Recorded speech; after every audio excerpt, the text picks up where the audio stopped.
Hello everyone.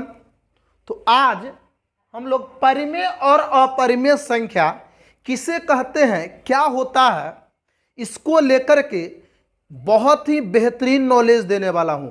यकीन मानिए अभी तक आप लोगों को परिमेय और अपरिमेय संख्या को लेकर के इतना बड़ा क्लियर नॉलेज नहीं मिला होगा। तो ऐसे में बहुत इंपॉर्टेंट क्लास होने वाला है, शुरू से लेकर लास्ट तक वीडियो के साथ बने रहिएगा ताकि पूरा कॉन्सेप्ट को समझ पाइएगा। अभी तक तो आप केवल रटते आ रहे हैं, उस कॉन्सेप्ट से छुटकारा मिलेगा। चलिए तो शुरू करते हैं। तो परिमेय संख्या सबसे पहले जानेंगे, परिमेय संख्या किसे कहते हैं। पहले इसको डिफाइन करते हैं, परिभाषा जानेंगे, फिर डिस्कस करेंगे कि परिभाषा क्या कहता है, क्या इशारा करता है, किस ओर इशारा करता है, इस चीज को समझेंगे। तो देखिए, वैसी संख्या जिसे P बाई Q के रूप में लिखा जा सकता हो, ध्यान से देखिए, वैसी संख्या जिसे P बाई Q के रूप में लिखा जा सकता हो या जिसे P बाई Q के रूप में व्यक्त किया जा सकता हो या जो P बाई Q के रूप का हो, सब एक ही बात हुआ। इतना तो समझ में आ गया कि जिस संख्या को आप P बाई Q के रूप में लिख सकते हैं, लेकिन साथ में यह भी देखेगा जहां P और Q पूर्णांक हो। ये P और Q जो है वह पूर्णांक है, इंटीजर है। कहने का मतलब इसको भी देखते चलिए कि P और Q जो है इसका मान क्या हो सकता है, 0 हो सकता है, 1 हो सकता है, 2 हो सकता है, 3 हो सकता है, ठीक है ना, -1 हो सकता है, -7 हो सकता है। ये पूर्णांक है, कुछ भी हो सकता है, प्लस माइनस और 0, ठीक है ना। तो जहां P और Q पूर्णांक हो और Q नॉट इक्वल टू 0, ध्यान से देखिए कि Q में 0 नहीं होना चाहिए। यहां पर P Q सब लिखे ना, तो आप कुछ भी P के जगह पर डाल सकते हैं, लेकिन याद रखेगा डेनोमिनेटर ये आपका अंश और ये हर है। तो हर जो है यानी कि Q वो कभी भी 0 नहीं होना चाहिए। P के इक्वल में सब आएगा, लेकिन Q के इज इक्वल टू में 0 नहीं होना चाहिए। ये यहां पे बता रहा है। इसका मतलब क्या होता है वो भी समझाने वाले हैं, ठीक है ना। Q नॉट इक्वल टू 0 है, परिमेय संख्या कहलाती है। यानी कोई भी ऐसी संख्या जिसको आप P बाई Q के रूप में लिख सकते हैं, ठीक है ना, जहां P Q कोई पूर्णांक हो सकता है, यहां पे कोई भी अंक हो सकता है। सिर्फ क्या ध्यान रखना है कि Q यानी हर जो है वह 0 नहीं होना चाहिए। क्यों नहीं होना चाहिए? क्योंकि किसी भी संख्या में अगर हम 0 से डिवाइड करते हैं तो वह नॉट डिफाइन हो जाता है, यानी कि जो अपरिभाषित हो जाता है। इसीलिए डिनोमिनेटर 0 नहीं होना चाहिए। इतना तो समझ में आ गया। अब देखिए इसके बारे में क्या अलग से बेहतरीन नॉलेज मिलने वाला है। जैसे पहले मैं चर्चा कर लेता हूं, जैसे 3/4, 5/7, देखिए सब P बाई Q के रूप में लिखा हुआ है कि नहीं। 9 भी है। क्यों? क्योंकि 9 को हम लिख सकते हैं 9 और बटे में 1। हर संख्या के बाई में 1 छुपा हुआ रहता है, क्योंकि किसी भी नंबर में 1 से डिवाइड करेंगे तो फिर वही नंबर आ जाएगा।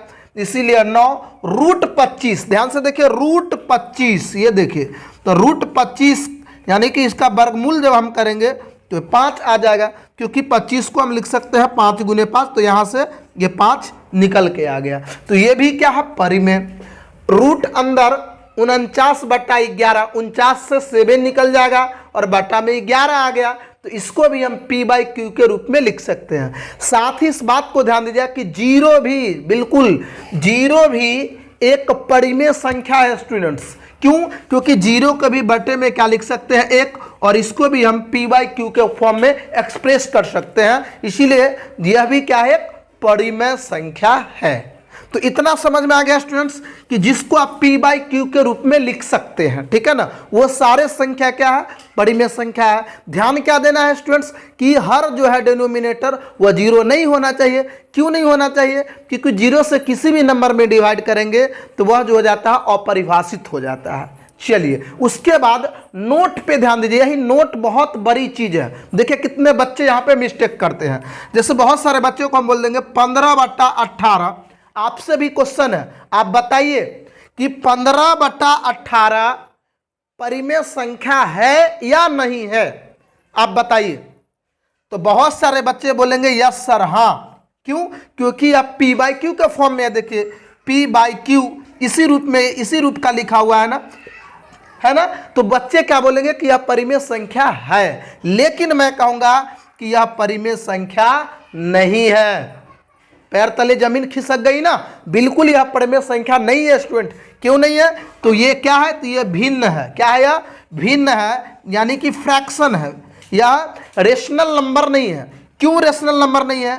तो जो p बाई क्यू के रूप में कोई नंबर हो, ये तो परिभाषा कहता है, लेकिन देखिए इसमें एक चीज ध्यान देना पड़ेगा कि यह जो है सिंपलेस्ट फॉर्म में होना चाहिए, यानी लघुत्तम रूप में होना चाहिए। देखिए इसमें 3 जो है वह कॉमन है दोनों में, यानी 3 से 15 भी डिविजिबल है और 18 भी डिविजिबल है। तो 3 5 जा 15 और 3 6 जा 18। अब देखिए 5/6 जो है ये हुआ परिमेय संख्या, क्योंकि यह p बाई क्यू का लघुत्तम रूप है, यानी सबसे छोटा रूप है, इससे और छोटा नहीं कर सकते हैं। यही चीजें देखिए नोट में दिखाया गया है कि p बाई क्यू के लघुत्तम रूप को परिमेय संख्या कहेंगे। ऐसा नहीं कि जो p बाई क्यू का रूप का सबको परिमेय संख्या कहेंगे। बताइए, बहुत 90% स्टूडेंट्स आज भी इस चीज को क्लियर नहीं है कि भिन्न और परिमेय संख्या को एक ही समझ लेते हैं, या फिर उस चीज इतना केयर नहीं किए।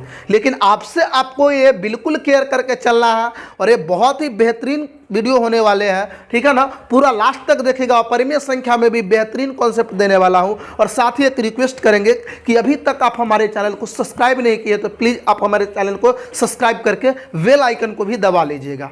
चलिए, तो इसमें देखिए p बाई क्यू के लघुत्तम रूप को परिमेय संख्या कहेंगे। ऐसा नहीं कि जो p बाई क्यू के रूप में है और फटाक से बोल देंगे कि वो परिमेय संख्या है। उसको एक बार चेक करके देखेंगे क्या वह लघुत्तम रूप में है या नहीं है। इस चीज को स्टूडेंट समझे या नहीं समझे वो बता दीजिए। अगर समझ गए तो एक आपसे क्वेश्चन है कि 27/15 ये परिमेय संख्या है या नहीं है।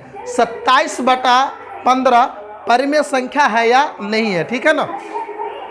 तो चलिए आप सभी के लिए HW का अगर ये कॉन्सेप्ट आपको समझ में आ गया होगा कि भिन्न, देखिए एक में नोट में ध्यान दीजिएगा, एक बहुत बड़ी चीज बता रहे हैं कि प्रत्येक परिमेय संख्या भिन्न हो सकती है। जैसे देखिए ये जितना लिखा हुआ है यह सब जो है भिन्न भी है और परिमेय संख्या भी है, परंतु प्रत्येक भिन्न परिमेय संख्या नहीं हो सकती है। फिर से एक बार रिपीट कर रहा हूं, प्रत्येक परिमेय संख्या यानी रेशनल नंबर फ्रैक्शन हो सकता है, लेकिन सभी फ्रैक्शन एक रेशनल नंबर यानी परिमेय संख्या नहीं हो सकता है। तो अब बताइए, आपसे क्वेश्चन है 27/15 परिमेय संख्या है या नहीं। आप कमेंट बॉक्स में जाकर के कमेंट कीजिए, मुझे आपके कमेंट का इंतजार रहेगा अगर समझ में आ गया होगा तो। अगर ये कॉन्सेप्ट समझ में आया होगा तो वीडियो को लाइक भी कर देना। तो चलिए, परिमेय संख्या हम लोग अच्छी तरीके से समझ चुके हैं। अब जानेंगे, हाँ सॉरी, एक और चीज स्टूडेंट्स, सभी प्राकृत संख्याएं जितना भी नेचुरल नंबर है, पूर्ण संख्याएं यानी कि होल नंबर, जीरो भी, इसीलिए जीरो भी क्या है? परिमेय संख्या है। सभी प्राकृत संख्या, पूर्ण संख्याएं एवं पूर्णांक यानी सभी इंटीजर परिमेय संख्या होती है। क्यों? क्योंकि सभी संख्या के बाई में क्या लिख सकते हो? 1, और वो p बाई क्यू के फॉर्म में एक्सप्रेस हो जाता है। तो याद रखेंगे, सभी प्राकृत संख्या, सभी पूर्ण संख्या और पूर्णांक भी एक परिमेय संख्या होती है। चलिए, परिमेय संख्या एकदम क्लियर हो गया है। अब चलते हैं अपरिमेय संख्या की ओर। इसको इंग्लिश में बोलते हैं इरेशनल नंबर और इसको बोलते हैं स्टूडेंट्स रेशनल नंबर। अब देखिए इसको, वैसी संख्या जिसे p बाई क्यू के रूप में नहीं लिखा जा सकता हो। ये तो बहुत बच्चे को समझ में आता है, लेकिन ये समझ में नहीं आता है। सिर्फ परिभाषा सुना देगा, कोई टीचर पूछेंगे तो लिख भी देगा, लेकिन उसका कॉन्सेप्ट उसके दिमाग में नहीं होता है। तो ऐसे में ये भी बहुत ही बेहतरीन नॉलेज मिलने वाला है आपको। तो वैसी संख्या जिसको p बाई क्यू के रूप में आप नहीं लिख सकते, उसके p बाई क्यू के रूप में व्यक्त नहीं कर सकते हैं, या जो p बाई क्यू के रूप का नहीं होता है, ठीक है ना, जहां p और q पूर्णांक है और q नॉट इक्वल टू 0 है, यानी डिनोमिनेटर 0 नहीं होना चाहिए, अपरिमेय संख्या कहलाती है। ऐसे भी कह सकते हैं, यानी जो संख्या परिमेय नहीं है वह क्या है? अपरिमेय संख्या है। यानी इस ऐसी संख्या को हम p बाई क्यू के फॉर्म में नहीं लिख सकते। कैसे? तो अब देखिए ध्यान से। अब देखिए, √2, √3, √5, √11, √5/2, √21/7 इत्यादि।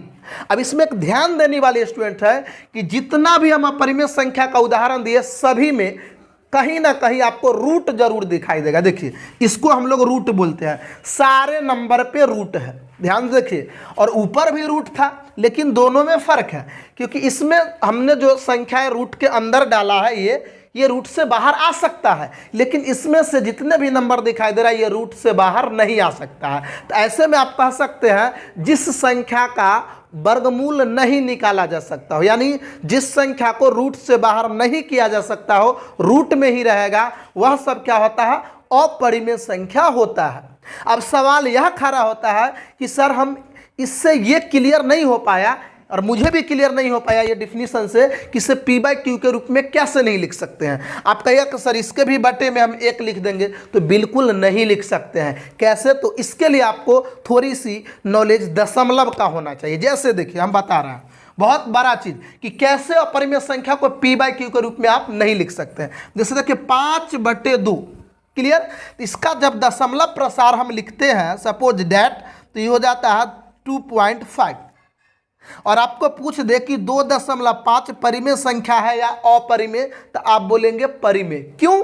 क्योंकि आप इसे पी बाई क्यू को फॉर्म में लिख सकते हैं। कैसे? देखिए डिसिमल को अगर हम उड़ाएंगे, डिसिमल के बाद 1 डिजिट है, तो हम 1 पे 1 0 लगा सकते हैं, यानी 25 में हम 10 से डिवाइड करेंगे तो फिर से आ जाएगा 2.5। आपको पता है भाग देने की ज़रूरत नहीं है। तो आप बताइए कि 2.5 को आप 25/10 लिख दिए, तो ये देखिए पी बाई क्यू के रूप का हुआ ना स्टूडेंट्स। तो ये परिमेय संख्या है। लेकिन अब देखिए कि अपरिमेय संख्या को कैसे नहीं लिख सकते हैं। हम यहाँ पे √2 उठाते हैं। क्या उठाते हैं? √2। तो √2 का अगर वर्गमूल आप निकालते हैं तो 1.121 कुछ भी हो सकता है, डॉट डॉट डॉट, मुझे एग्जैक्ट अभी पता नहीं है, ठीक है ना। आप निकाल सकते हैं, इतना पता है कि 1 पॉइंट कुछ होगा 2 का वर्गमूल। तो ये कहाँ तक जाएगा इसका कोई लिमिटेशन नहीं है। तो इसे आप पी बाई क्यू के फॉर्म में कैसे लिखेंगे? जैसे अगर इसको हम डिसिमल को अगर उड़ाते हैं सपोज डैट, तो नीचे में 1 पर कितना 0 डालेंगे? जैसे अभी मैंने बताया कि 2.5 था, तो दशमलव के बाद 1 अंक था, तो मैंने 1 पर 1 0 डाल दिया। अगर दशमलव के बाद 2 अंक होता तो हम 1 पर 2 0 डालते। लेकिन यहाँ पर देखिए कि दशमलव के बाद कितना डिजिट है ये क्लियर नहीं है। बात समझ में आ रहा है कि नहीं? इसीलिए हम 1 पर इसमें कितना 0 लगाएंगे पता ही नहीं है। तो कहने का मतलब इस तरीके के संख्याओं को हम इस रूप में नहीं लिख सकते हैं। क्यों? क्योंकि नीचे मेरा क्लियर ही नहीं हो रहा है, डिनोमिनेटर क्लियर ही नहीं हो रहा, ना नोमिनेटर क्लियर हो रहा है कि कहाँ तक जाएगा।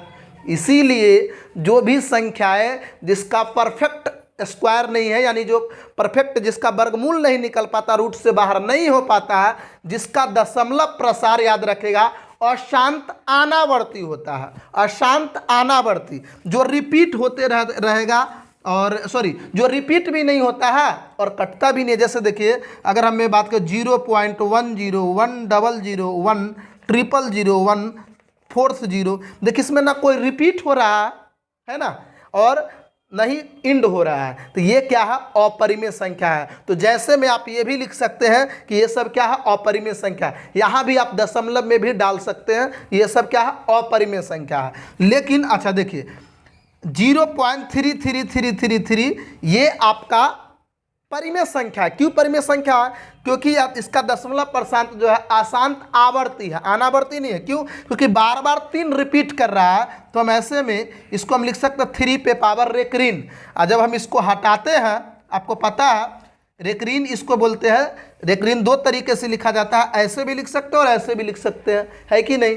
तो रेकरीन को जब भी हटाएंगे स्टूडेंट्स तो बटे में क्या लग जाता है? 9 लग जाता है। इसको काट देंगे तो 1/3। तो देखिए इसको आराम से हम पी बाई क्यू के रूप में लिख दिए। तो ये क्या हो गया? परिमेय। लेकिन ये सारे नंबर √3 √5 √7 ये सब का जो दशमलव के बाद कितना डिजिट आएगा वो फिक्स नहीं है। इसीलिए उसका हर जो हम 1 पर 0 लगाते हैं वो नहीं लगा सकते हैं। कहने का मतलब उसे पी बाई क्यू के फॉर्म में एक्सप्रेस नहीं कर सकते हैं।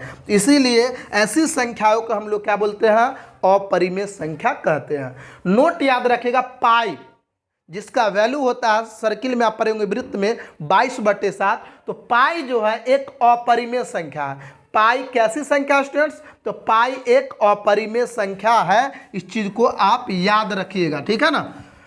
तो चलिए इसी के साथ हमारा क्लास खत्म होता है। परिमेय और अपरिमेय संख्या का कॉन्सेप्ट, मुझे यकीन है, पूरे दावे के साथ कहता हूं कि ये कॉन्सेप्ट सुनकर आपको मज़ा आ गया होगा, आपको अच्छा लगा होगा। अगर अच्छा लगा होगा तो प्लीज़ स्टूडेंट्स वीडियो को लाइक कर दीजिएगा और शेयर भी कीजिएगा। फिर मिलते हैं नेक्स्ट वीडियो में, तब तक के लिए बाय।